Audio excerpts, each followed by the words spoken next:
வணக்கம். திருவோணம் PR6. இப்போ நம்ம இந்த வீடியோவில் என்ன சாரீஸ் கலெக்ஷன் பார்க்க போகிறோம்னா கோர்வை கலெக்ஷன் தான் பார்க்க போகிறோம்.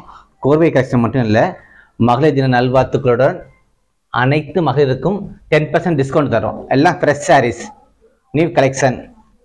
எல்லா சாரீஸும் பார்த்தீங்கன்னா இந்த கோர்வை கலெக்ஷன் 6500 வரும். 10 டிஸ்கவுண்ட் போக 5850 ரூபா வரும். இந்த சாரீஸ் கலெக்ஷன் பார்த்தீங்கன்னா 4950 ரூபா வரும். இந்த கலெக்ஷன்லாம் எல்லா சாரீஸ்லையும் 10% டிஸ்கவுண்டோட இருக்குது. எல்லாமே உங்களுக்கு வெட்டிங் கலெக்ஷனோட இருக்குது. ஃப்ரெஷ் சாரீஸ் நிறைய டிசைன் இருக்குது. வாட்ஸ்அப்பில் தொடர்பு கொள்ளுங்க, நிறைய கலெக்ஷன் அனுப்புகிறோம். உங்களுக்கு பிடிச்ச சாரீஸ் எடுத்துங்க. இந்த மார்ச் மாதம் எண்டு வரைக்கும் இருக்குது இந்த டிஸ்கவுண்ட். உங்களுக்கு பிடிச்ச சாரீஸ் எடுத்துக்கலாம். திருவோணம் PR6ல நிறைய சாரீஸ் கலெக்ஷன் இருக்குது. இதில் உங்களுக்கு முக்கியமான விஷயம் பார்த்தீங்கன்னா உங்களுக்கு தாளம்பூ கலெக்ஷனும் இருக்குது. நிறைய தாளம்பூ கலெக்ஷன் இருக்குது. திருவோணம் PR6னால தாளம்பூ தான் உங்களுக்கு நிறைய கலெக்ஷன் வரும். உங்களுக்கு பிடிச்ச சாரீஸ் எடுத்துக்கலாம். நன்றி, வணக்கம்.